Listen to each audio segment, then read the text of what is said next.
Hi.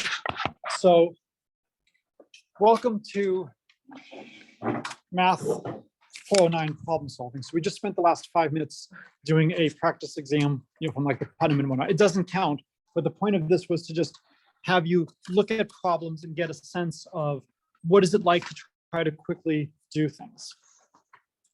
And so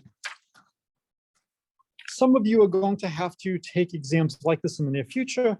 As this is being recorded, I will not describe in detail my views of these companies and their problems. I'll share the screen.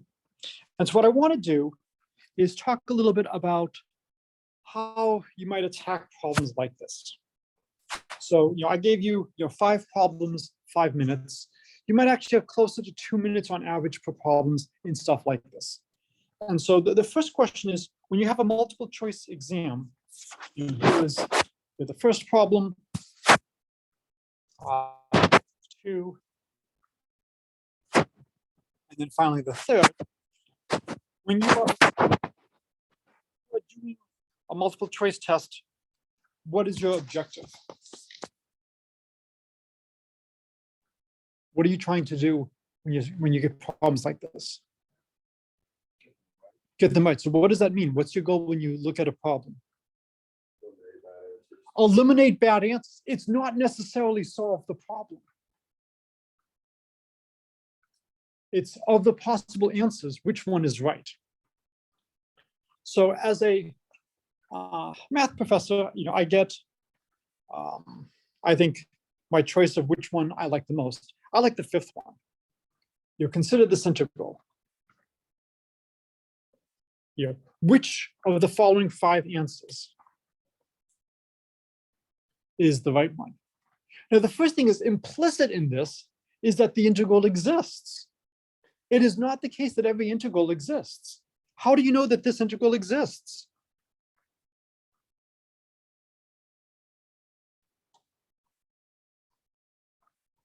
How do we know that this integral exists? Yes. Yeah, well, blurred. Nope. Okay. How do we know this integral exists? Yes. The only choices are finite numbers. Right? Since this is a multiple choice timed exam, because there are only finite numbers, if they gave me infinity as an answer, then we would start to use what you're about to say. And from the first few words you were saying, you're about to say, for very large values of x, the denominator is going to be e to the a plus bx, and that's going to dwarf anything in the numerator. And so the integral clearly converges. I don't have to worry about that. So let's think about this problem. So there's a couple of answers. Can you eliminate any answers immediately?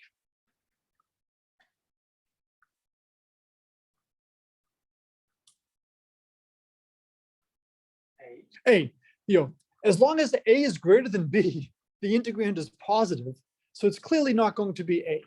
So we can eliminate that. Seems unlikely that it's always 1, but that's a possibility. One thing you notice as you're looking at this is all of the choices have this nice common factor after 1 of A minus B. So a lot of times when you do multiple choice exams, there's a lot of information that can be gleaned by the choices they give, not the ones I create. So when I create a multiple choice exam, it might be a 5-digit answer, and my choices might be, if you add digits 1, 3, and 5, and then subtract digits 2 and 4, what is the 1's digit of the resulting quantity? And just to try to hide as much as possible information. But here, there's a tremendous amount of information. So the first thing I really want you to think about, so this is 1.5. So this was 1. Wow. Somehow we've gone into super thick mode.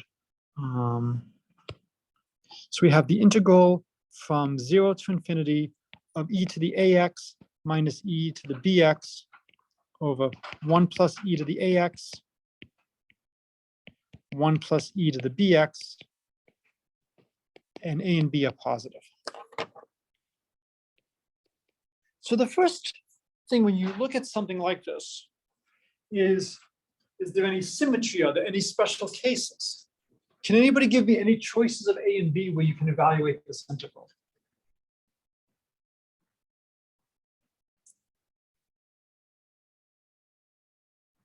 So when you look at it, are there any choices of A and B where this integral is easy to evaluate? For both 1 and 0. More generally, if they're both 1, if they're both 0, if they equal each other. So if A equals B, answer is 0.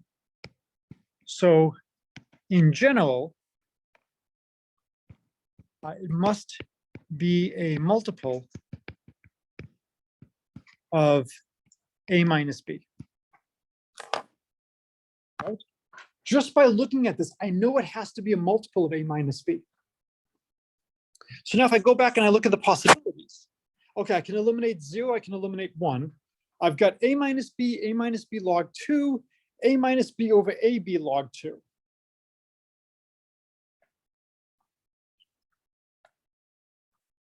Any thoughts on how I could try to eliminate things a little bit more?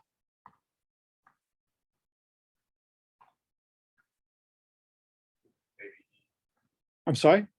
maybe answer E. Okay, why answer E? I don't know, I guess it's still multiple A minus B.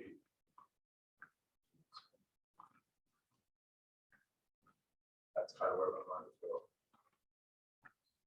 Yeah, I think if we take, for example, the limit when B equals to A and A equals to infinity, the answer should be 0. So it seems like answer is C because in this one, D is equal to go to 0, but I'm not exactly sure. Well, one thing you notice is 3 answers have an A minus B, 2 answers have a log of 2.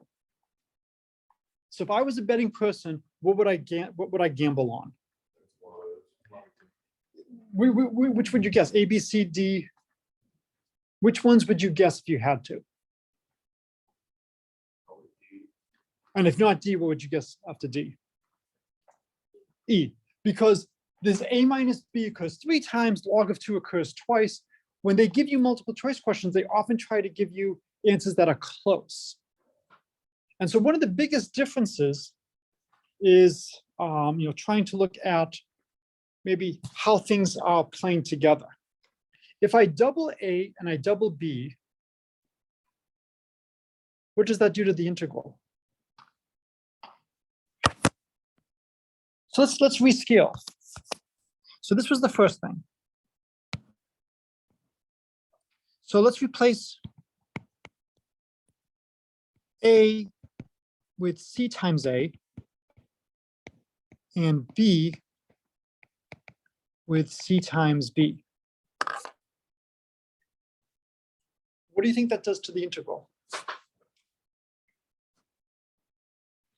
Now we would have the integral from 0 to infinity, e to the CAX minus e to the CBX over 1 plus e to the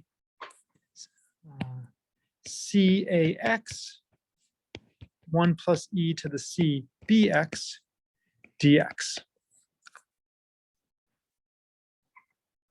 Oh yeah, it increases by a factor of C. Right, so really what you want to do is change variables. Let's let u equal cx. So du is c dx. And so now I would get 1 over c, the integral from 0 to infinity, e to the au minus e to the bu over 1 plus e to the au 1 plus e to the bu du. Does it matter that I'm using u rather than x? Oh. So this equals 1 over c of before. All right, let's go back and let's look at our possible solutions. Which is the only one? So if I replace a and b by a factor of c times a, c times b, which one diminishes by a factor of c? Has to be e. So solve the problem without doing the integral, without even seeing how a log of 2 comes into play. Okay, just trying to show you techniques to approach problems. And again, this crucially depends on we know the answers. So the answer is E. Any questions on this?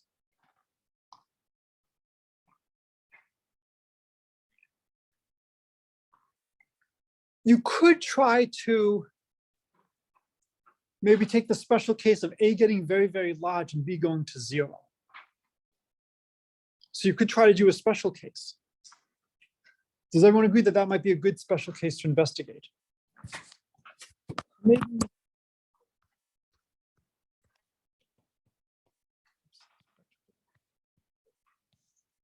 Maybe take A going to infinity and B going to 0. So we have something like the integral from 0 to infinity. What should we call the numerator? Let's call maybe the numerator just e to the ax. And what would you call the denominator? Maybe, well, it's 1 plus e to the ax, 1 plus e to the bx.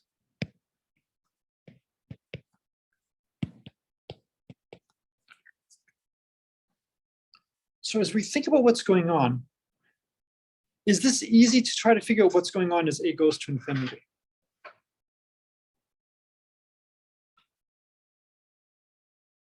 And B going to 0. How would you try to evaluate this integral?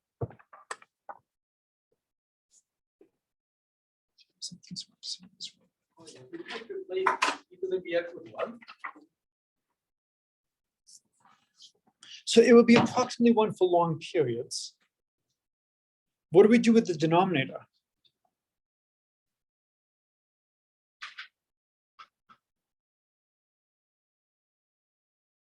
Maybe if we write b as 1 over a, make the multiply out the denominator and get some kind of translation. So it's starting to take time. It's starting to take time. You know, as we start to play all these games, it's going to take time. Now, for very large values of x, e to the ax over 1 plus e to the x is approximately 1. There's danger of it not converging, but we do have this extra factor of 1 plus e to the bx. And so that's going to give us that a little bit more. But again, this is taking time. And the more time you spend on this, the less time you're going to have for other problems. The real world is typically not like this. You're not given, here are 5 options. One of these is the correct strategy to solve all your problems. You circle the right one.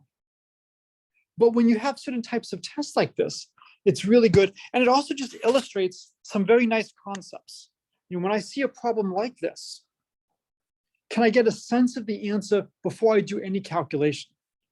Can I tell how it depends on A and B? That's the really interesting part. The log 2 is not as interesting. It's capturing this A and B dependence. I know it has to be a multiple of A minus B. What would happen if I switch the roles of A and B? What would happen to the answer? So what would I get if I switch the roles of A and B? It would be the negative. So any answer I have to get the negative if I switch A and B. So I know it's got to look something like A minus B. And then I could have terms like A times B, that's fine. But I know there's got to be an A minus B, and then everything else hopefully is going to be symmetric now. And then by just rescaling things, I figure out, wait a minute. Maybe a 1 over AB is a good factor to include. And then can I find a special case, a special choice of A and B where I can actually do this calculation? And somehow see the log 2. The log 2 is much harder to get. So when you're doing things like the Putnam, you're not going to have the advantage of something like this. But the mindset of how to look at a problem, and if you can't solve it, can you at least say something about the structure of the solution? All right, so since we just did this one, I think it makes the most sense to do this integral next. All right.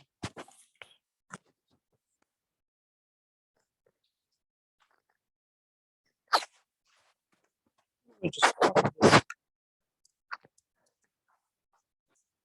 There you go. Okay. So here, any thoughts about this integral?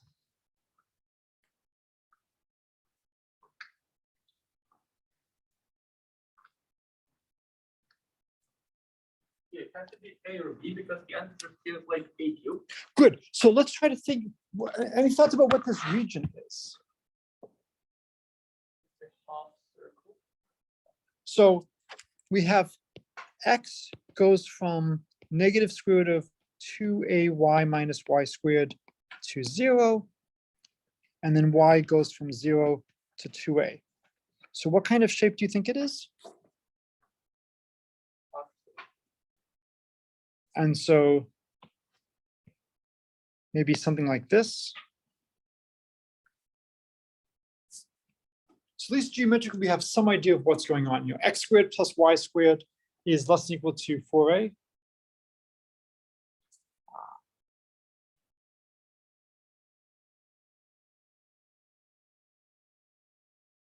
So let's see. When y is, let's see. When y is equal to 2a, then we get 4a squared minus 4a squared is 0. Sorry, did I draw the circle the wrong way? Yeah, I was gonna ask, why does it go below the x-axis? Yeah. If y is not 0. Right. So, so the question is just, where's the center of this circle? So when y is 0, x goes from 0 to 0. And I'm sorry, when y is 0, x goes from 0 to 0. When y is 2a, x goes from 0 to 0. So it should be more something like this. Here's 0, here's 2a, and then I think it should be something like this, where I think the center is at a. I think that's what the region should look like. All right, so the first thing is to get some sense of units. So let's say we do x is in meters, y is in meters. What can you tell me about the units for the integral?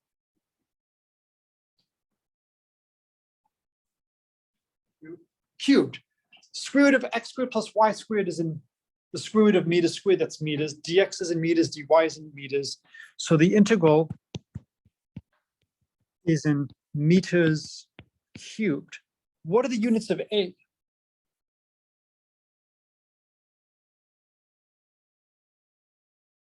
Has to be meters as well. A is in meters. So must be some function of a times a cubed. Or maybe not some function of a, just some universal constant.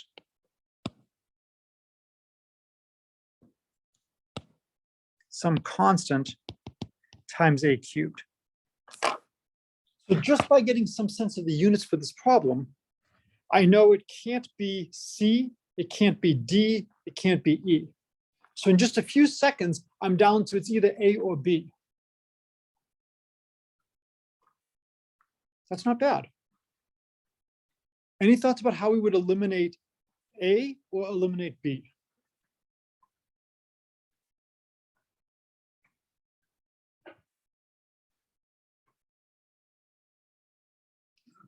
2a, the y integral Right? makes me want to believe that it's b. Okay, why does it make you want to believe it's B? Twice. Because that b is basically twice the size of a. So the way I look at that is,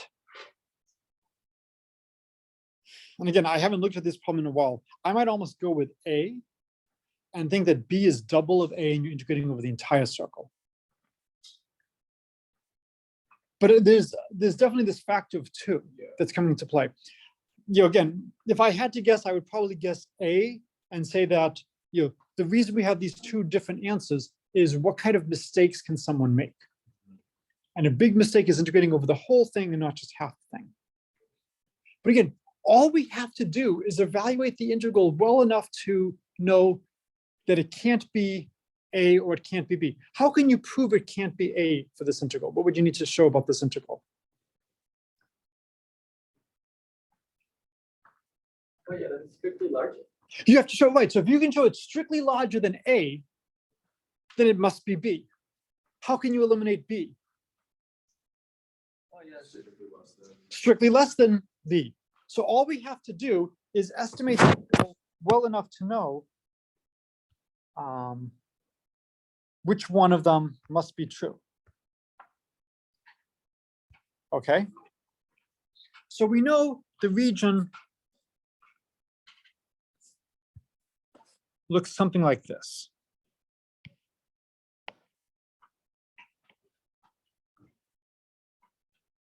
So here's 0, here's 2a. What's the area of the circle, of the semicircle?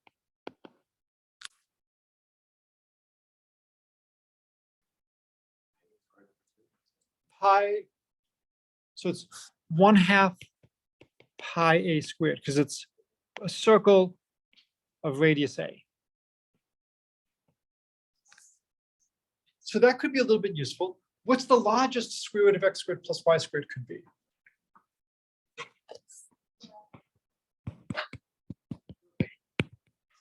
Sorry? I can't hear you. Y is 8. Y is a? No, like 1 and 2 times 8.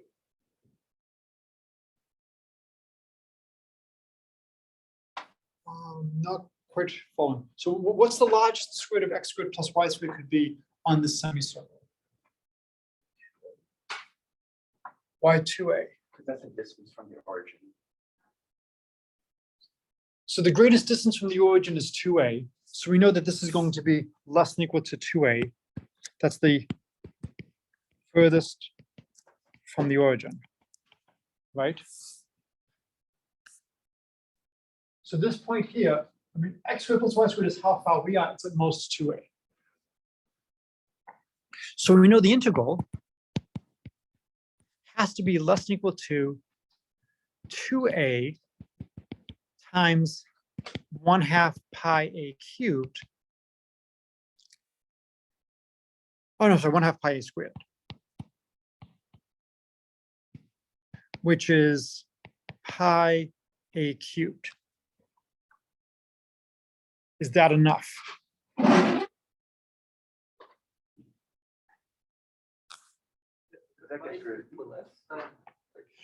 So 32/9. 9 times 3 is 27, right? Bring down the 5. Yes. 9 times 5 is 45. That's enough. Or is it? Yes, because pi is less than 3.5. So as pi is less than 3.5, we're done. There's other ways you could approximate things. I could approximate, could do, could do, I think maybe square root of x squared plus y squared is less than or equal to maybe absolute value of x plus absolute value of y. And I could try to integrate each one of those over the region, but there's no need to do anything as clever as that. Just by quickly trying to get a sense of what is the value of the integral. Can we get a good upper bound? Can we get a good lower bound? One of the reasons I wanted to do a problem like this is that the big lie of Calc 2 is you leave the class thinking you can integrate. So I've been trying to go through my entire life without ever teaching Calc 2. I filled in once when I was on sabbatical at Smith for professor for one day in Calc 2, but they were doing sequences and series, which is often a Calc 3 topic. So I figured, okay, it's okay for me to fill in for her for one day. Last year, I finally had to teach Calc 2. And so I will not go my entire career without teaching that class. It is the class of the big lie. You leave Calc 2 thinking you can integrate. You can't. We spend so much time giving you problems that are just perfectly aligned so that you can get a nice closed form solution. Most problems do not have closed form solutions. So you learn as you go further, how can I numerically approximate the integral, or how can I get some feel for the size? And a lot of times all we really care about is parameter dependence. So I really like this problem. This is a great example of, just by looking at it, we know a bunch. We know that it's got to be a cubed in terms of how it depends. So building on this, the integral from say 0 to the log base 3 of 7 of e to the ax cubed dx. Let's do x to the 4th. What can you tell me about the answer?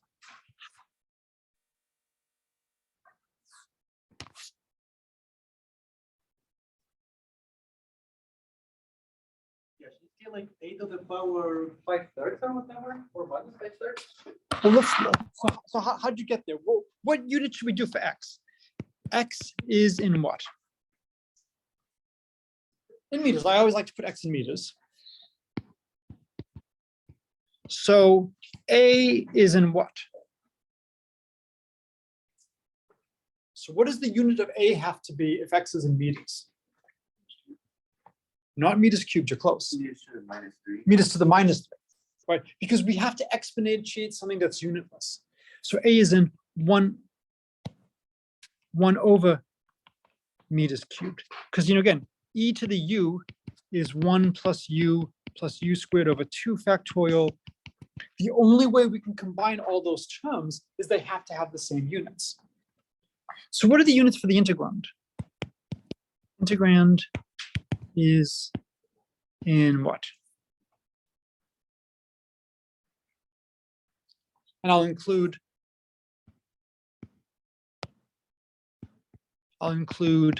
the dx. What units would we have for the integral?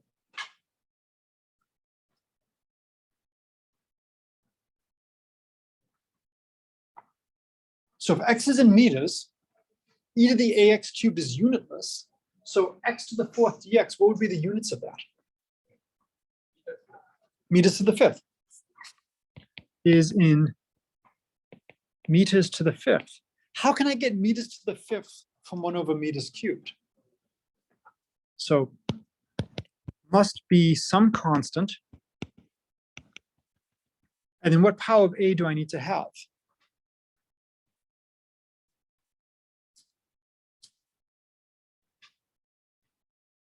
So I want to get meters to the 5th.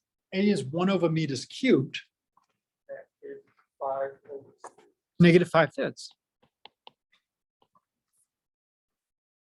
So before I even try to evaluate what this integral is, I know its dependence on A has to be like A to the negative 5/3. If I switched the x cubed next to the 4th, this is an integral that you could do very easily. Right? What technique would you use if I gave you x cubed e to the ax to the 4th dx?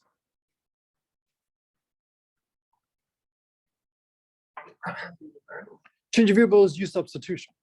I'm deliberately not being nice. So the question is, can you come up with a closed form expression for this integral? Okay.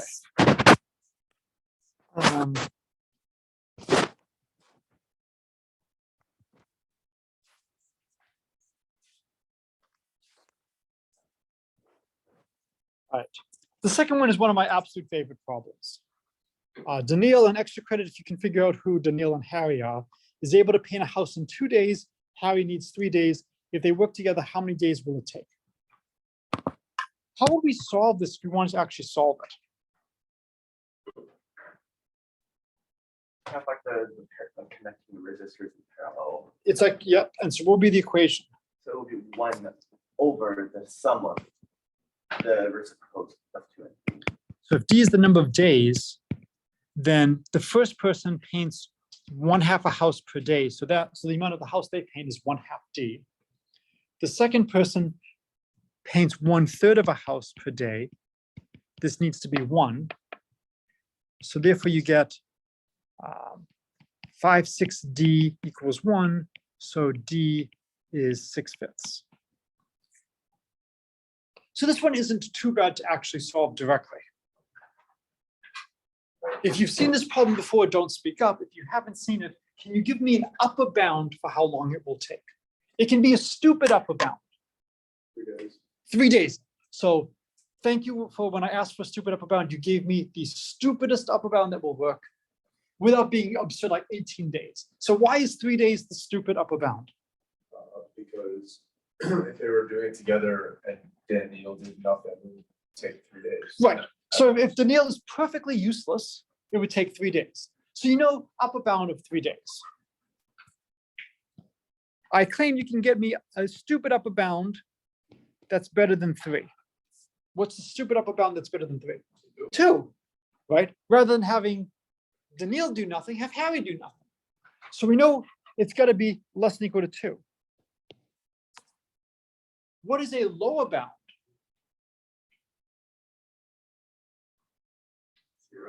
0. Now, I'll just do less than, not less than or equal to infinity over here. So 0, okay, it's going to take some time.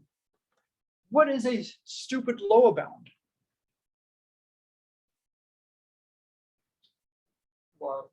1. Why 1?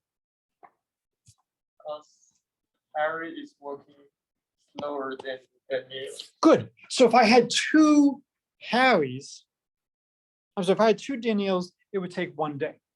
So it's got to be worse than 1. What if I had 2 Daniels? How long would it take? 2 Harrys. Sorry, 2 Harrys. How long would it take with 2 Harrys? 3 over 2 or 1.5. So I know it's at least 1.5 days. And in fact, I could even say, oops, it's strictly less than 1.5.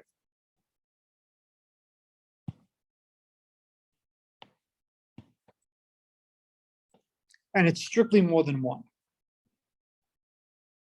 So without doing any of the calculations, I know the answer has to be somewhere between 1 and 1.5. And so because it's between 1 and 1.5, if you look at these numbers, they've only given you one option between 1 and 1.5. Okay. Next one. Any thoughts on this? It's actually you could do by substitution. So you can do this by substitution. So you could say, let's set u equal what? Log x.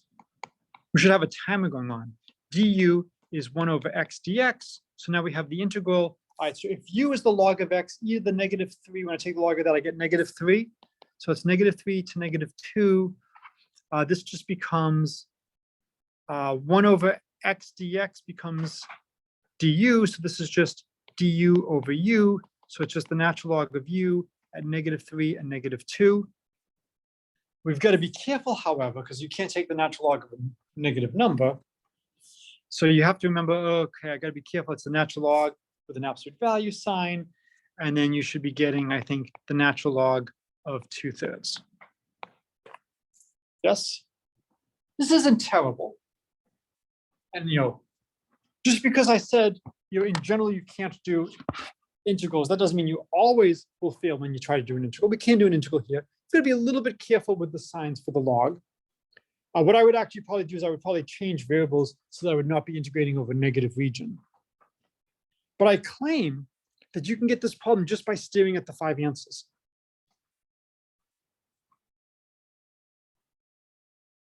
If you look at the 5 answers, it's screaming at you what the answer is. Anybody ever watch Sesame Street? Back in the day. Back in my day, Cookie Monster, cookies was an always food. It was not a sometimes food. Anyways, they had a song or a game. One of these things is not like the other. One of these things just doesn't belong. A lot of times when you're looking at multiple choice exams, that's precisely the mindset to get here. When you look at these 5 numbers, one of these 5 numbers is very different than the other 3. Now you can see they all involve, except for one, you just have one A floating by itself. Everything else is involving 2/3 or 3/2. So it seems like, a big question is, do I have 2/3 or do I have 3/2? Half of them have a log, half of them don't have a log. If I had to guess, I would say it's probably not A, because that doesn't involve 2/3 or a log. And then these are really good bad answers. They're really disguised well. For each one of them, I either have the log or I don't. I have the 2/3 or the 3/2. I have 2 choices for each. There's my 4 possibilities. But if you look at the integrand, only one of these answers makes sense. What can you tell me about the integrand? We're integrating 1 over x log x from e to the negative 3 to e to the negative 2. What can you tell me about the integrand?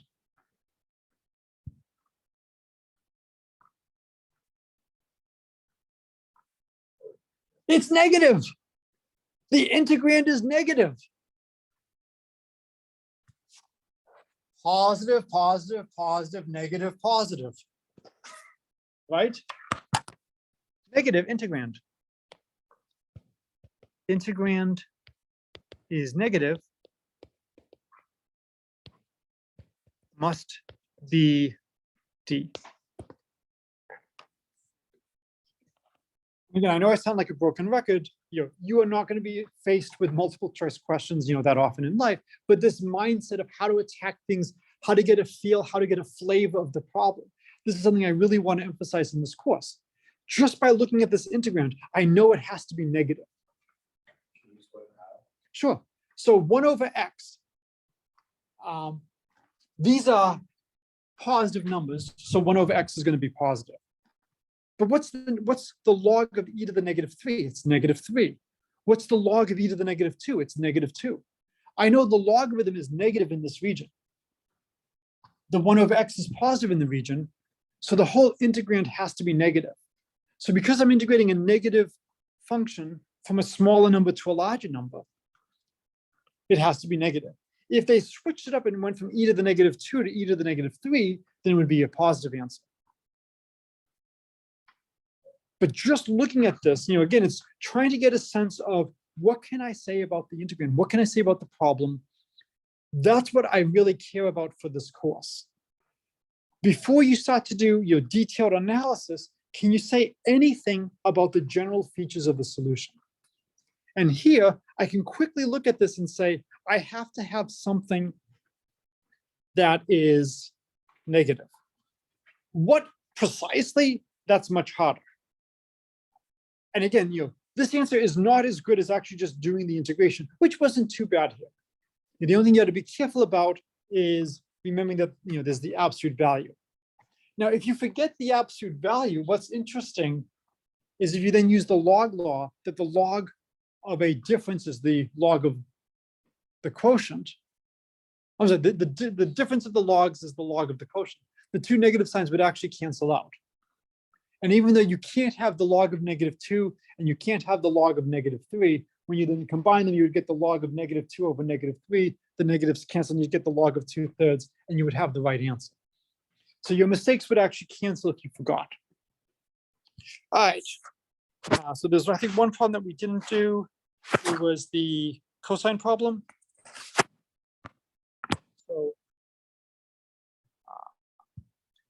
So how many solutions do we have for this one?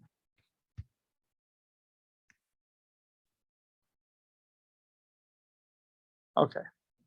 Any thoughts about this? So when you're looking at this, any thoughts about how many solutions we would have for the cosine of 97x equals x?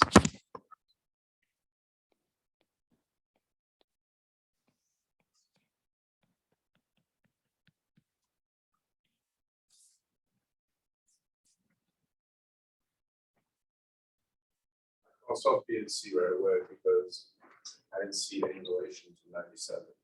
Mm-hmm. So, I don't know if that was the right choice or not. so this is where things get tricky. When you have numbers and problems, you always want to ask, what matters about this? So what matters about 97? For the Putnam this year, there's almost surely going to be something involving 2022.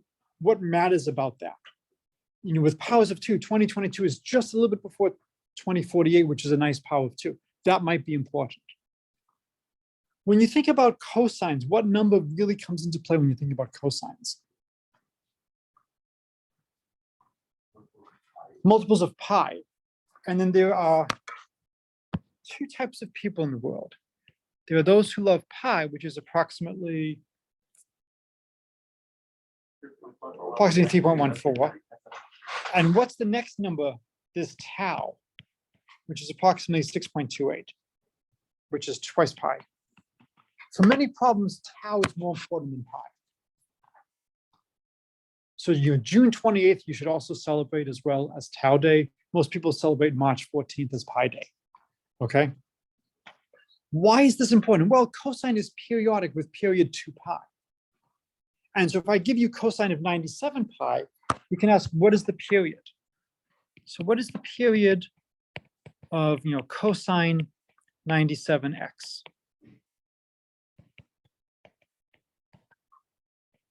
I believe it's 2 pi over 97.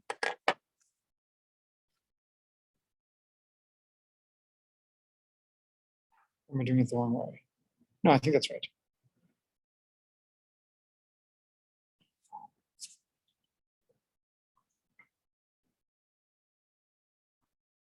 So how much does x have to move for me to get back to a full period? So I can start when x equals 0.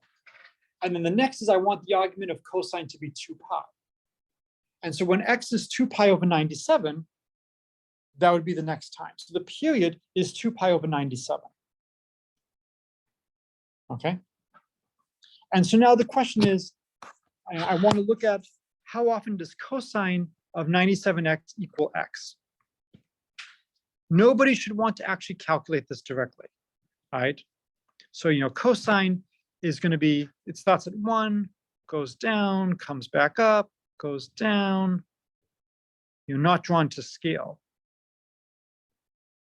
And then, we've got the line, y equals x. Again, I'll draw it like this, not even close to scale. Think about how many times it can hit. Can you give me a value of x beyond which I know I'm not going to hit cosine? 1. 1? Why 1? Because cosine is at most 1. I'm sorry? Because the cosine is at most 1. The cosine is at most 1. So once we get to a value of x that is greater than 1, we know there's no chance of a hit. So we know we only need to study 0 less than equal to x less than equal to 1. So we've reduced it to a finite problem. We just need to know what's going on in this finite range. Now, every time I have a complete cycle of cosine, how many solutions do you expect to get? 2. So the question is, about how many cycles of cosine do you expect to get? What? I'm sorry? About 15. About 15. Why about 15? Because it's about 6 divided by 19.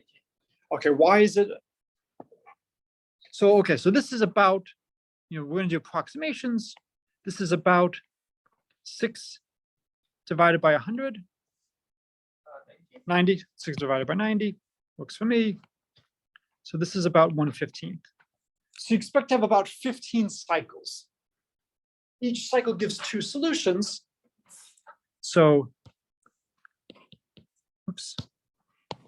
So 15 cycles approximately. Each 2 solutions.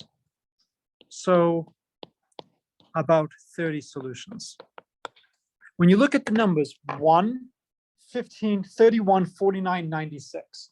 Okay, your quick approximation of 2 pi over 97 as 1/15, that's good enough to eliminate essentially everything else.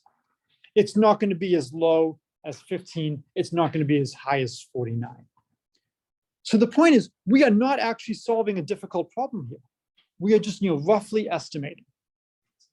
All right, so we are going to be covering, specific material as well. But I thought, for one of the early classes in the semester, it might be a nice exercise to just go through something like this and just talk about how would you attack problems like this? How would you try to get a sense of what's going on? All right, so stop recording.